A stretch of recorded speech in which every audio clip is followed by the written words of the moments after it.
오늘까지 해서 드디어 베드로전서를 마치겠습니다. 그리고 다음 주부터는 이제 베드로 후서로 넘어갈 건데요. 여러분 우리가 지난 몇 주 동안 함께 나눴던 이 베드로전서 말씀, 우리에게 무슨 얘기를 해준다고 했죠? 예? 무슨 얘기 해준다고 했어요? 네, 늘 말씀드리지만 정말 감사해요. 정말로 매번 이렇게 기억 안 나는 척을 해주셔가지고 앞에서 목사가 늘 새로운 마음으로 했던 설교를 또 하게 해주셔서 얼마나 감사한지 삼각 감사라는 말씀을 인사를 드리면서 오늘 설교를 시작하겠습니다. 감사합니다. 여러분, 이 베드로전서 간단히 정리해서 이런 얘기 해준다고 했어요. 이 당시에 예수님을 믿는다는 그 이유 하나로 그렇게 눈치를 주고 해코지를 하고, 그래서 참 믿음 지키고 살기가 영 거시기한 그런 분위기의 상황이었다는 거예요. 그래서 베드로가 편지를 써서 권유, 믿음을 놓지 않도록, 믿음이 얼마나 값지고 귀한 은혜의 선물인지를 깨닫게 해주는 거예요. 그리고 그런 은혜를 받은 자답게 어떻게 살아야 되고, 또 반대로 어떻게 살면 안 되는지를 얘기해주는 게 베드로전서라고 했습니다. 근데 여러분, 우리가 지난주에도 얘기를 나눴지만요. 오케이, 좋아요. 하나님한테 은혜를 받았고, 그래서 이제 믿음 하고 살란다고, 주신 믿음을 가지고 말씀 따라서 순종하면서 살아볼란다, 그렇게 다짐하고 으쌰으쌰해서 살라고 하는 건데, 살라고 하는 와중에 꼭 그렇게 태클을 거는 사람, 꼭 그렇게 시비를 걸고 내 믿음에 염장을 질러대는 말들이, 그런 상황들이 있다는 거예요. 베드로전서 편지를 전해받았을 그 당시의 사람들도 그런 인간들 때문에, 그런 말들, 상황들 때문에 수도 없이 믿음이 오늘 내일 하는, 그냥 믿음이고 나발이고 그냥 믿음 없이 살아버릴란가 싶은, 살아버려야 되겠다는 그런 시험과 유혹을 받고 있었단 말이에요. 여러분, 그래서요, 이 베드로는요, 편지가 끝나는 이 베드로전서를 이제 마치는 4장, 5장쯤 와서요, 유독 이 말을 여러 번 썼어요. 그것이 무엇이냐? 바로 근신하라는 말이었어요. 뭐라고요? 근신하라는 말이에요. 여러분, 이 신약 성경, 이제 성경이 구약과 신약이 있잖아요. 그런데 이 신약 성경 통틀어 가지고요, 한글 성경 기준으로요, 이 근신이라는 말이 이 근신이라는 말이 나오는 말씀이 딱 하나밖에 없어요. 신약 성경 중에. 마태복음부터 요한계시록까지 신약 성경이 총 27개로 되어 있는데, 그 27개 중에서 근신이라는 단어가 쓰인 말씀이 딱 하나밖에 없다고요. 뭘까요? 어지간히 눈치가 없다고 해도 이건 맞추셔야 돼요. 우리가 지난 몇 주 동안 함께 봤던 말씀, 오늘도 주신 말씀이요, 베드로가 쓴 말씀이요, 배우기 시작해서 서로 끝나는 5글자. 요 정도 힌트 드렸으면 어지간하면 맞히셔야 됩니다. 신약성경 통틀어서 근신이라고 하는 말이 딱 한 군데만 나오는데 어딜까요? 그렇죠. 아이고, 어떻게 하셨어요? 대단합니다. 힌트 몇 개 안 드렸는데 단번에 알아맞히시네요. 감사합니다. 네, 범사에 감사하라고 하셨어요. 여튼 감사합니다. 신약성경 통틀어가지고요, 이 근신이라고 하는 말이 딱 이 베드로전서 말씀에만 나옵니다. 그때 또 혹시라도 참말인지 거짓인지 의심되신다 하시는 분들 계실지 모르겠어요. 그런 분들은 집에 가셔가지고 마태복음부터 요한계시록까지 한번 쭉 찾아보세요. 근신이란 말이 다른 데도 나오나 안 나오나. 아마 찾다 보면 천국 가 계실 거예요. 그러면 천국 가셔서 하나님한테 여쭤보시면 돼요. 그때 목사가 한 말이 참말이냐고. 근데 여러분, 천국 가셔서 여쭤보시기, 하나님한테 물어보시기 전까지는 일단 믿어주세요. 정말이거든요. 신약성경 통틀어가지고 한글 성경 기준으로 이 근신하라는 말이 딱 이 베드로전서에만 나와요. 그리고요, 이 5장, 이 베드로전서가 5장까지밖에 없거든요. 근데 이 5장밖에 안 되는 짧은 편지 안에서요, 이 근신이라고 하는 말이 한 번도 아니고, 2번도 아니고, 3번이나 나와요. 그러니까 무슨 뜻이겠어요? 그만큼 꼭 해주고 싶은 얘기였다는 거죠. 뭐라는 것이? 근신하라는 말. 한번 찾아보실게요. 먼저 1장 13절 보시면, 이 말씀 전에 한번 같이 보셨던 말씀이기도 해요. 1장 13절에 그러므로 너희 마음의 허리를 돌리고 뭐하여? 근신. 여기 근신이라는 말 나왔어요. 그리고 4장 7절을 보시면요, 만물의 마지막이 가까이 왔으니 그러므로 너희는 정신을 차리고 뭐하여? 근신하여 기도하라. 그리고 마지막 세 번째, 오늘 주신 말씀 5장 8절 다시 보시면 뭐하라? 근신하라, 깨어라. 너희 대적마귀가 우는 사자같이 두루다니며 삼킬 자를 찾나니라고 하죠. 그러니까 보세요. 이 세 절의 말씀 모두 다 반복해서 계속해서 나오는 말이 뭐예요? 근신하라는 거예요. 근신이 아니고 근신. 그러니까 제 말이 맞죠? 일단 베드로전서에 이렇게 세 번은 나와요, 여튼. 그런데 이 근신이라고 하는 말이 무슨 뜻이냐? 한번 보세요. 이 근신하라는 말들에 꼭 세트로 따라오는 말들이 있어요. 1장 13절에서는요, 마음의 허리를 동이고 근신하라고 했어요. 그러니까 마음의 허리를 졸라매라는 뜻이에요. 그리고 4장 7절에서도요, 정신을 차리라고 했어요. 그리고 5장 8절에서는요, 깨어 있으라고 했어요. 그러니까 정리하자면 근신하라는 말은요, 다른 게 아니고요, 허리를 졸라매고 정신 차리고 깨어 있으라는 뜻이에요. 여러분, 오늘 하루도 얼마나 피곤하셨어요, 그렇죠? 그런데 이 저녁에 교회에 나와가지고 앉아있으려니 또 얼마나 피곤하셔요. 그러니까 혹시라도요, 나는 설교 시작하면 티 안 나게 좀 자야 쓰겠다 하시는 분, 피곤해 죽겠습니까? 그런 분들은 근신하세요. 이게 근신하는 거예요. 허리를 졸라매고 정신 차리고 깨어있으시라고. 바로 이럴 때 근신하라는 말을 쓴다는 걸 예로 든 거예요. 근데 진짜로 너무 피곤하신 분들은요, 몰래 주무셔도 돼요. 어차피 수요일은 보시다시피 많이 안 나와요. 그래서 몰래 주무셔도 티가 안 나요. 그러니까 한번 도전해보세요.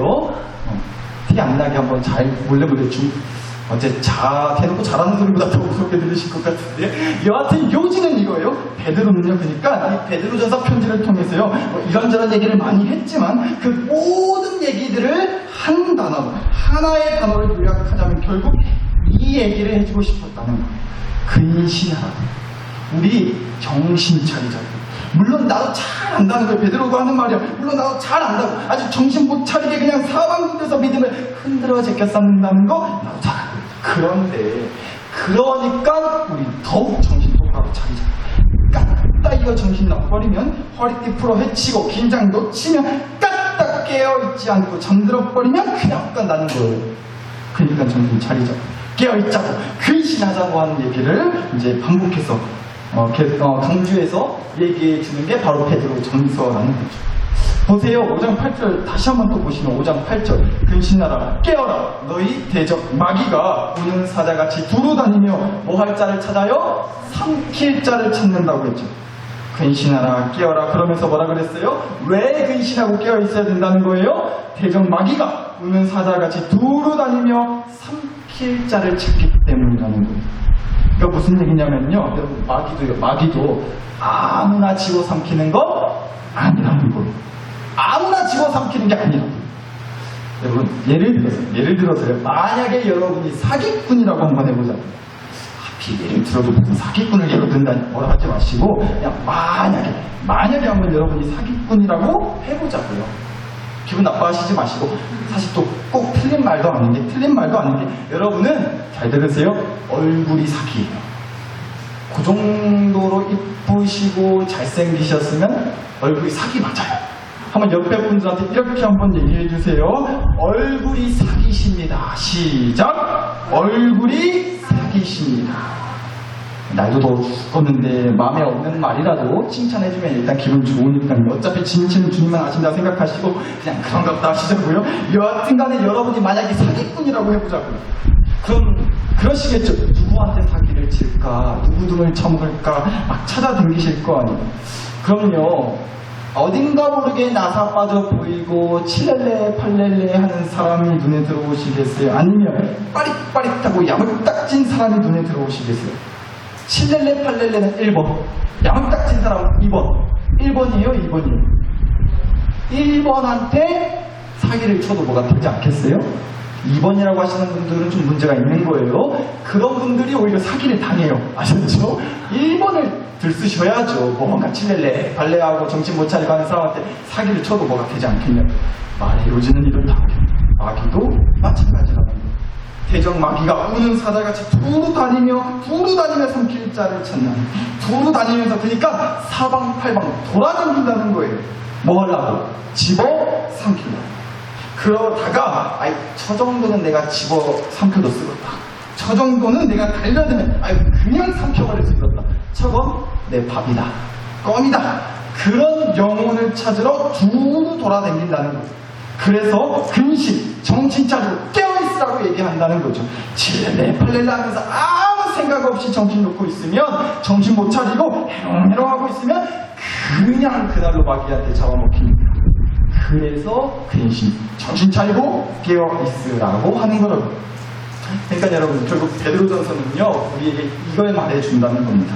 여러분, 경제가 뭐 어렵다 하는데 한번 생각해 보자고요. 물가가 비싸서 어려운 거예요? 아니면 내가 돈이 없어서 어려운 거예요? 물가가 비싸서요? 좋아요. 그럼 물가가 비싸서 어렵다고 한번 해보자고요. 그럼 반대로 물가가 내리면, 물가가 싸지면 어렵지 않아요? 괜찮으시겠어요? 그건 또 아닐걸요? 왜요? 나한테 뭐가 없으니까. 돈이 없으니까. 그러니까 뭔 얘기냐? 물가가 비싸도 돈이 많으면 걱정 없고요. 물가가 싸도 나한테 돈이 없으면 걱정이 나는 거예요. 그러니까 물가가 문제가 아니라 무엇이 문제다? 내가 돈이 없는 게 문제지 않냐는 거예요. 마찬가지잖아요. 음식이 하도 맛있어서 살이 쪄요. 아니면 반대로. 그러니까 우리가 그렇잖아요. 음식도 그런 것 같아요. 음식이 하도 맛있어서 우리가 살이 찌나요? 그러세요? 그렇죠. 그럼 반대로, 만약에 그렇다 하시는 분들은 반대로 음식에 맛이 없으면 살이 안 찌나요? 그것도 아니잖아요. 그러니까 솔직하게 음식 맛 때문이 아니라 1년 365일 내 입맛이 항상 좋은 게 문제 아니냐는 거예요. 남들은 어찌 더우면 입맛 없다 그러던데 나는 이상하게 그 말에는 아멘이 안 된다고. 아따, 입맛 안 난다는 게 무슨 말인지 난 도대체가 이해가 안 된다고. 나 입맛만 좋은데 왜 그런지 모르겠다. 그러니까 뭐냐, 음식이 나를 살찌는 게 아니라 내 입맛이 나를 살찌는다 이 얘기예요. 또 요지가 무엇이냐, 물가가 비싸고 뭐 싸고 그것보다도요, 내가 돈이 있냐 없냐가 중요한 것처럼, 음식 맛이 있냐 없냐보다 내 입맛이 있냐 없냐가 중요한 것처럼요, 상황도 중요하지만 뭐든지 결국 결정하는 건 내 상태에 달려있다. 상황이 아니라 내 상태가 결정하는 거라고. 한번 따라서 해주세요. 상황 때문이 아니라 상태 때문에 힘들다. 물론 그래요. 상황이 좋고 안 좋고 하는 문제도 물론 중요하죠. 그런데 진짜 힘든 이유는요, 그 상황 때문만이 아니라 내 상태 때문이라는 겁니다. 내 상태 때문, 상황이 아니라. 마귀가요, 두루 돌아다니면서 나를 툭하면 집어삼키려고 눈에 불을 켜고 달려드는 그 상황은 어쩔 수 없다는 거예요. 툭하면 내 리듬을 흔들고 비틀어 제끼고 꺾어대는 그 상황은 내가 어떻게 할 수 없단 말이죠. 그러나 내 상태는 내가 어찌할 수 있다. 이 얘기라고 해요. 내가 그럼에도 이 상황에도 근신해야지. 정신 차리고 깨어있어야 그 상태가 결국은 믿음을 결정한다는 거예요. 상황이 내 믿음을 결정하는 게 아니라. 그런데 여기서 한 가지 더요. 그래서 아멘하고 근신하고 정신 차리고 깨어있는 상태가 되려고 해보는데 그마저도 쉽지가 않다는 거죠. 내가 내 상태도 어찌할 수 없는 상태가 된 거예요. 내가 내 상태를 어찌할 수 없는 상태가 됐다고요. 왜요? 내 상황이 내 상태를 이미 집어 삼켜버렸기 때문에.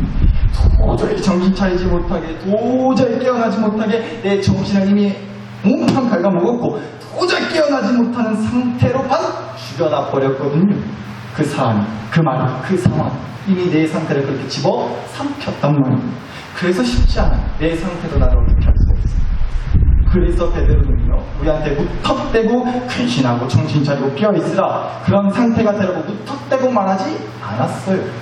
한번 보자고요. 5장 7절을 또 함께 보시면 5장 7절에 너희 염려를 다 주께 뭐해라? 맡기라. 이는 주님이 너희를 뭐하심이라? 돌보심이라고. 주님께 염려, 걱정을 다 맡기라고. 왜요? 주님이 우리를 뭐하심이라? 돌보심이라. 돌보시기 때문에. 그런데 여러분, 이 얘기를 단 두 글자로 줄여서 하면 이렇게 되는 거예요. 단 두 글자로 줄여서 하면 바로 기도가 됩니다. 두 글자로 뭐가 돼요? 기도가 된다. 그래서 4장 7절을 보면 이렇게 나와 있는 거예요. 4장 7절 보시면 그러므로 너희는 정신을 차리고 근신하여 뭐하라? 기도하라고 했습니다. 정신을 차리고 근신하여 기도하라고 했다. 그런데 여러분, 이 얘기 베드로가 했어요. 베드로가 쓴 편지라고 했잖아요. 베드로전서는. 그런데 이 얘기요, 실은 베드로가 한 거 아니에요. 예수님이 먼저 하셨어요. 예수님이 먼저 하셨다고요. 마태복음 26장 40절 41절 보실게요. 마태복음 26장입니다. 제자들에게 오사 그 자는 것을 보시고 예수님이요 베드로에게 말씀하시되 너희가 나와 함께 1시간 이렇게 뭐 할 수 없더냐? 깨어 있을 수 없더냐? 시험에 들지 않게 깨어 뭐하라? 기도하라고 하셨단 말이에요. 예수님이 십자가에 달려 죽으시기 전날 밤 잡혀가시기 전에 겟세마네 동산에서 예수님이 기도하실 때 제자 베드로가요 같이 좀 깨어 있어 달라고 얘기하셨던 그 예수님의 부탁을 받고 나서도 베드로가 자고 있었을 때 예수님이 자고 있던 그 베드로에게 하셨던 말씀이에요. 깨어 있으라고. 그리고 깨어서 뭐 그냥 멍 때리고 있으라는 게 아니라 뭐 하고 있으라고요? 기도하라고. 왜요? 뭐에 들지 않게요? 시험에 들지 않게. 그러니까 뭐예요? 바꿔 말하면 깨어서 기도하지 않으면 어떻게 된다는 거예요? 뭐 해야 된다는 얘기죠? 그렇죠. 시험에 든다는 얘기예요. 그리고 실제로 그랬어요. 누가요? 베드로가요. 베드로전서 편지를 쓴 베드로가 그랬다고요. 여러분 방금 마태복음 26장 말씀에서 베드로가 깨어서 기도하지 않았다고 그래서 된통 예수님한테 한 소리 들었다고 나왔잖아요. 그리고 나서 바로 그 다음날 새벽에 베드로가요 예수님을 모른 척하고 배신하고 저주하는 그 시험에 잡아 먹혔죠. 뭐를 안 해서요?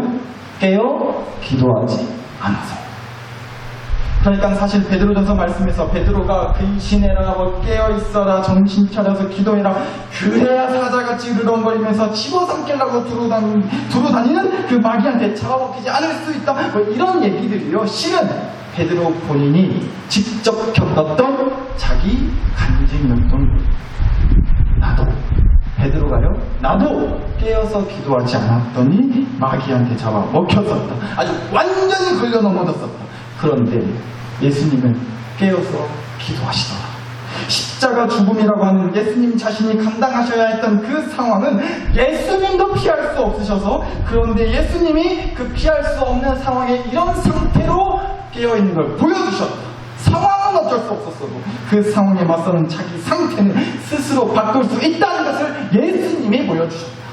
근신하고 정신 차리고 깨어서 기도하는 상태를 만드는 것. 그랬더니 예수님은 그 두려움에 잡아먹히지 않으시더라. 그니까 우리도 근신하고 정신 차리고 깨어 기도하자. 이 베드로의 간증을 담은 편지가 바로 베드로전서였다는 겁니다. 사랑하는 나사로 계시고 여러분, 이 베드로전서를 마치면서요, 그래서 끝으로 이 문장 하나로 마치고 싶었어요. 여러분, 만약에요 여러분이 지금 꼬부랑길을 가고 계시다면 정말 제대로 가고 계신 거예요. 여러분, 천국 가는 길은 꼬부랑길이고요, 정신 바짝 차리고 깨어서 기도하면서 가야 되는 길이라고. 안 그러면 사고 나니까. 그러니까 혹시라도 조다가 사고 당하지 않도록 내 뺨을 때려가면서 허벅지를 꼬집어 가면서 깨어있으려고 싫어하면서 가야 되는 길이 꼬부랑길, 천국 가는 길이라고. 그럼 반대로 지옥 가는 길은 어떤 길이겠습니까? 쭉 뻗은 편한 길인 거죠. 전혀 긴장하지 않아도 되고요. 그래서 가다 보면 하도 그 길이 편해가지고 하품도 나오고 슬슬 잠이 쏟아지고 눈이 감기는 그런 길. 사실 우리 모두는 그런 편한 길을 원하긴 하지만 그런 길은 오히려 나와 우리 집을, 우리 교회를 마귀가 집어삼켜서 지옥으로 끌고 가는 길이란 말이에요. 그래서 말씀드리는 거예요. 근신하고 정신 차리고 깨어서 기도하면서 가야 되는 상황이, 그런 상황만 펼쳐지는 길로 이끄신 하나님이 솔직히 원망스러울 때가 있지만요, 그만큼 무슨 뜻이냐, 저와 여러분을 천국 땅에서 영원히 하나님 품에 거두어 주시겠다는 뜻이니까요. 그러니까 우리 정신 차리고 깨어서 으쌰으쌰한 상태로 이 꼬부랑길을 끝까지 잘 통과해 가시죠. 그럴 수 있게 해달라고 이 시간 기도했으면 좋겠어요.